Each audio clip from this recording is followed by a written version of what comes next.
영상 하단의 댓글을 클릭하고 링크를 눌러 무료 종목을 신청하세요. VIP와 똑같은 종목으로 제공됩니다. 안녕하세요, 허브경제TV입니다. 오늘 10월 16일이죠. 오늘 시장도 잘 보내셨나요? 오늘도 테마들이 좀 형성이 되기는 했지만 기본적으로 뭐예요? 28 전쟁으로 연결되어 있는 종목군들만 좀 움직였다, 이렇게 봐도 될 것 같습니다. 오늘 새롭게 나왔던 게 뭡니까? 우리가 그 전에 방산, 유가, 천연가스, 식량, 드론으로 움직였는데 오늘 갑작스럽게 좀 상한가 갔던 종목들 중에서 한창산업이라든지 JI테크라든지 임팩, 코오롱 플라스틱 이런 애들이 움직였었던 이유는 뭐죠? 바로 브롬이라는 부분이었거든요. 이게 이스라엘에서 수입 의존도가 99%인가 이런 이슈가 있었어요. 그래서 이런 것들이 오늘 조금 강하게 움직였다라고 보시면 됩니다.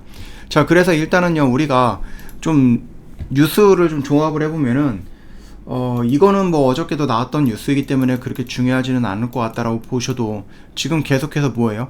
이스라엘이랑 팔레스타인이랑 싸우는 거에 대한 뉴스밖에 없었다라고 보시면 될 것 같습니다. 자, 그 중에서 새롭게 나왔던 게 이스라엘 수입 의존도 90%를 초과하고 있는 브롬, 이 부분이거든요. 일단은 이거를 제외하고 8개 품목 공급망 관리가 필요하다라고 얘기가 나오고 있는데, 일단 오늘 당장에서 움직였었던 거는 바로 이 브롬이었습니다. 이런 것들도 우리가 한 번 정도 볼 수는 있는데, 완전 자동 라이플 이런 것들도 볼 수가 있는데, 관련되어 있는 종목은 찾기가 쉽지 않아요. 브롬도 마찬가지죠. 주말에 나왔던 이슈였고 어저께 나왔던 이슈였기 때문에 우리가 좀 찾아보려고 했는데, 시장에서 반응을 하기 전까지는 이게 정확하게 이쪽으로 연관이 되어 있다라는 것들을 좀 찾기는 어려웠다라고 보시면 될 것 같습니다. 어찌되었던 간에 오늘은 브롬 관련되어 있는 종목들이 상한가를 좀 들어가는 모습을 보여줬죠. 그래서 요거를 좀 놓고 본다고 해서 한창산업이 있었고, 그 다음에 JI테크도 있었고요. 그 다음에 이쪽 상승하는 것들로 놓고 보면 임팩도 있었고, 코오롱 플라스틱 이런 부분들이 다 지금 뭐로 움직였다? 브롬으로 움직였다라고 보시면 됩니다. 다만 지금 차트상으로 놓고 본다라고 했을 때는 뭔가 깔끔한 자리에 있는 종목들이 없죠. 얘도 그렇고 JI테크도 마찬가지고 한창산업도 마찬가지고요. 거래대금만 놓고 본다라고 했을 때에도 지금 한창산업 같은 경우도 지금 물론 이제 상한가가 일찍 닿긴 했죠. 상한가가 일찍 들어가면서 이제 170억 정도밖에 터지는 않았고, 코오롱 플라스틱도 지금 보면 한 거 790억 정도, 그 다음에 임팩도 250억 정도밖에 터지진 않았습니다. 자, 그 다음에 뭐가 있었죠? JI테크 이 부분도 있는데 얘도 한 600억 정도밖에 터지진 않았죠. 자, 일단은요, 우리가 이 흐름을 놓고 본다라고 했을 때 일봉상에서 위치가 가장 깔끔한 거는 뭐가 될 것 같아요? 제가 봤을 때에는 JIET가 가장 깔끔하지 않을까 생각을 합니다. 대신에 이게 분봉상으로 놓고 보면은 상한가가 들어가는 그 시점이 한창산업이 가장 빨리 들어갔어요. 그러니까 얘를 일단 우리가 대장으로 놓고 봐야 된다라고 말씀을 좀 드려보겠습니다. 그래서 상한가가 들어왔던 거, 얘 한창산업이라든지 JI테크 요 두 종목만 일단은 좀 보면은 되지 않을까 생각을 합니다. 물론 임팩이라든지 코오롱 플라스틱이라든지 등등 여러 가지 종목들이 있기는 하지만, 일단은 오늘 가장 많이 움직였고 가장 빠르게 움직였던 요 두 종목만 우리가 이 재료에서는 봐도 된다라고 생각을 하니까 그 점을 좀 참고해 주시면 될 것 같습니다. 자, 그러면 두 번째 뉴스는요, 유가가 $100 갈 수도 있다, 전쟁이 좀 길어진다, 여기에다가 이란이 참전을 한다, 이런 부분들도 있거든요. 그러다 보니까는 이게 장기전이 간다라는 것보다 이란 참전이다라는 부분이 조금 신경이 쓰이죠. 일단은 이러면서 지금 유가 관련된 종목들이 전반적으로 다시 한번 좀 움직여줬다 라고 봐주시면 될 것 같아요. 영상 하단의 댓글을 클릭하고 링크를 눌러 무료 종목을 신청하세요. VIP와 똑같은 종목으로 제공됩니다. 우리가 본다라고 했을 때 늘 보던 것들 있잖아요. 흥구석유, 이런 부분들, 그리고 여러가지 종목들이 있을 겁니다. 이거 말고도 GSE도 있고, 근데 GSE는 나중에 보겠지만 천연가스 쪽으로 연동이 되어 있는 게 맞다라고 좀 보시면 될 것 같아요. 그래서 지금 우리가 이 유가 한국석유도 있었고요, 그 다음 항규 이 부분도 있었고 중화에너비스도 있죠. 근데 그동안에 우리가 계속해서 봤던 것은 대장의 역할을 해주고 있던 흥구석유를 요것만 보자라고 말씀을 드렸고, 지금 이게 너무 많이 급격하게 올라왔잖아요. 지금 거의 3배가 올라왔거든요. 3배, 300%가. 그런 사이에서 여기 라인에서 지금 요동을 한번 쳤고, 오늘 장중에 뭐 휴전을 한다라고 해서 종가 언저리 라인에서 이렇게 드랍이 나왔던 부분이 요 꼬리 라인이었어요. 그리고 나서 그거 아니다라고 해서 다시 반등을 보여주는 굉장히 큰 변동성을 보여줬거든요. 그러면 이게 고점이 될 확률이 좀 있다라고 판단이 되거든요.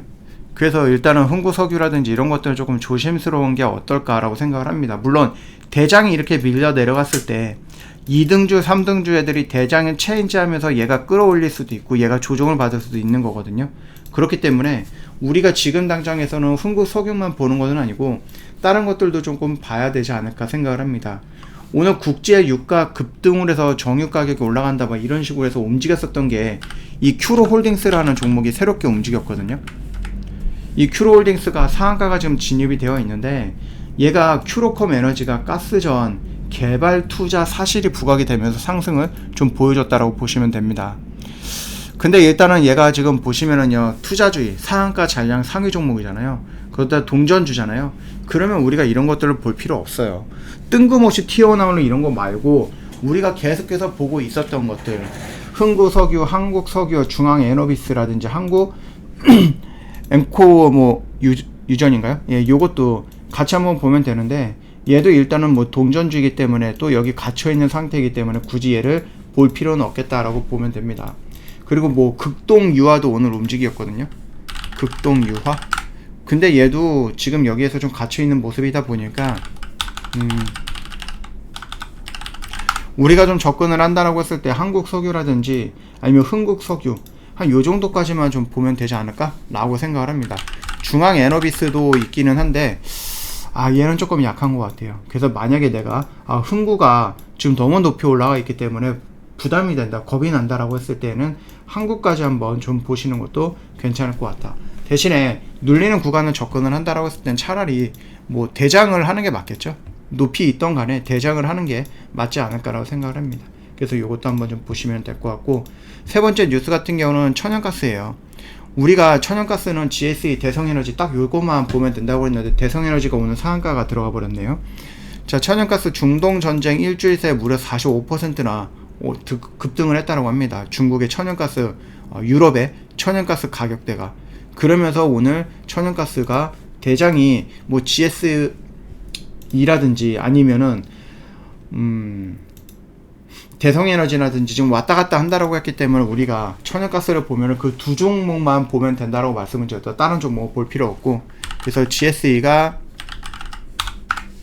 나름 이런 액션을 보여줬다가 오늘 대성에너지가 대정으로 바뀌었습니다. 상한가가 들어가 버렸죠. 그렇기 때문에 우리가 본다라고 하면 일단은 대성에너지를 집중적으로 보면 될 것 같아요. 예, GSE는 2등주라서 보면 되겠고, 대장은 우리가 대성에너지 요거를 좀 체크해 놓고 보시면 될 것 같다. 그래서 천연가스는 다른 건 다 필요 없고요. 계속해서 요것만 좀 보면 될 것 같고요.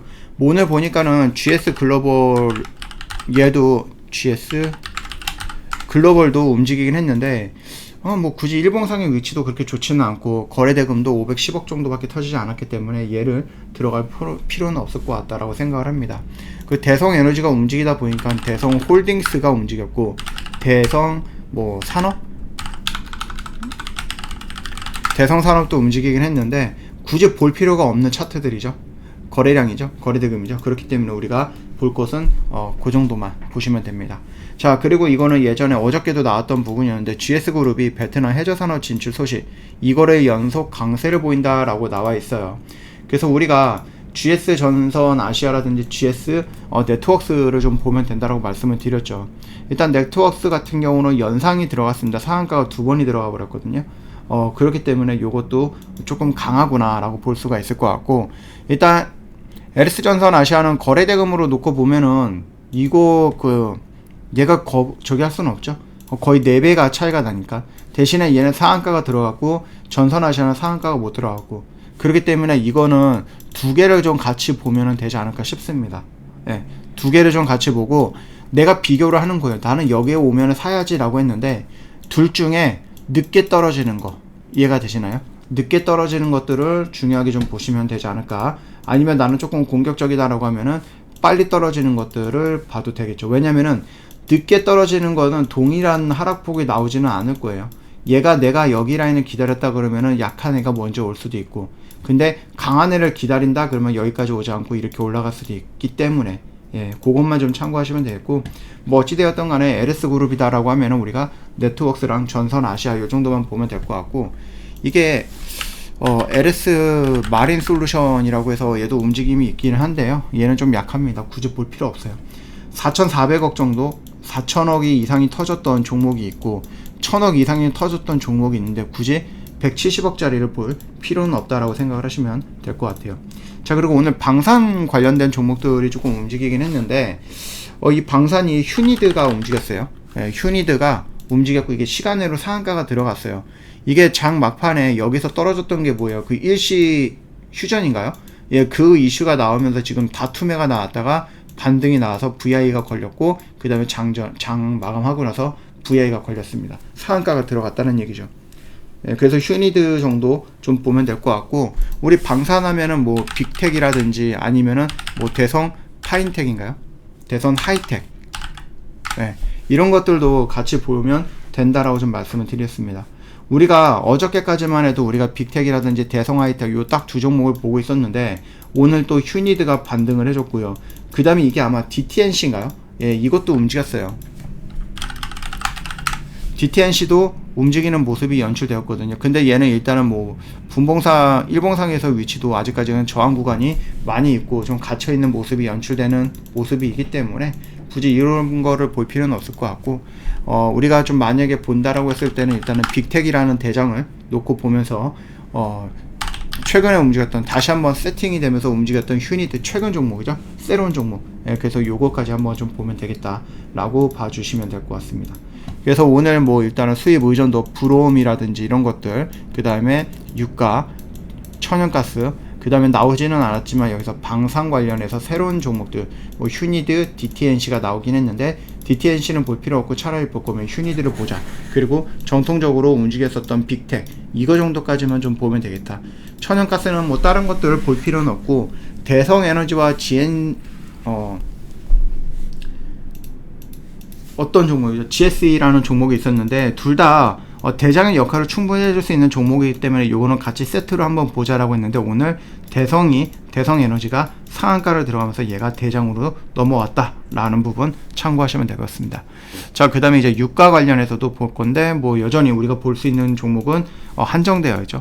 흥구석유, 대장의 역할을 하고 있는 흥구석유, 2등주의 역할을 하고 있는 한국석유, 요 정도까지만 딱 보면 되겠다. 그래서 뭐 오늘 새롭게 올라왔던 종목들이 있기는 있습니다. 뭐 극동유화라든지 뭐 이런 것들이 있고, 뭐 큐로홀딩스 이런 것들이 있는데 굳이 그런 것들을 볼 필요는 없다라고 말씀을 드립니다. 뭐 일단 큐로홀딩스가 상한가가 들어왔기 때문에 오늘 다른 거는 상한가 못 들어왔으니까 얘가 가장 중요한 거 아니에요? 강한 거 아니에요? 라고 할 수는 있는데 굳이 볼 필요는 없겠죠. 아까 전에 좀 설명을 드렸었습니다. 일단은 얘가 상한가 잔량이라든지 이런 것들도 상위 종목이었고 동전주이기도 하고 거래대금이 100억밖에 터지지 않은데 굳이 얘가 상한가가 들었다고 해서 얘를 볼 필요 없죠. 이미 얘는 여기서 상한가인데 흥구석유라든지 한국석유는 뭐예요? 이만큼 여기까지 올라가 있는 자리이기 때문에 이게 훨씬 더 맞는 거예요. 높은 구간에 있기는 하지만 접근을 하려고 하면은 그 높은 구간에 있는 종목을 접근을 하는 것이 맞겠다라고 생각을 합니다. 그 정도 참고해 주시면 될 것 같고, 그 다음에 오늘 뭐 새롭게 나왔던 브롬, 요것들도 한번 좀 보시면 되는데, 글쎄요, 이거 어떻게 될지 몰라요. 이게 원자재 쪽이기 때문에 수입이 우리나라 중국에 수입을 의존하고 있는 그런 것들도 연결되면 막 움직이는 경향이 없지 않아 있죠. 그래서 이거 이스라엘도 우리가 한번 보면 될 것 같아요. 대신에 본다라고 하면은 한창산업과 JINT, 요 정도만, 아이테크죠. JI테크. 요 정도 딱 두 개 정도만 보면은 되겠다라고 좀 말씀을 드리고 마무리하도록 하겠습니다. 오늘도 좀 고생 많으셨고요. 내일은 시장이 어떻게 될지 모르겠네요. 그거는 어떻게 될지 모르기 때문에 나오는 흐름을 보면서 좀 최선을 다해서 매매를 해보시면 될 것 같습니다. 고생 많으셨습니다.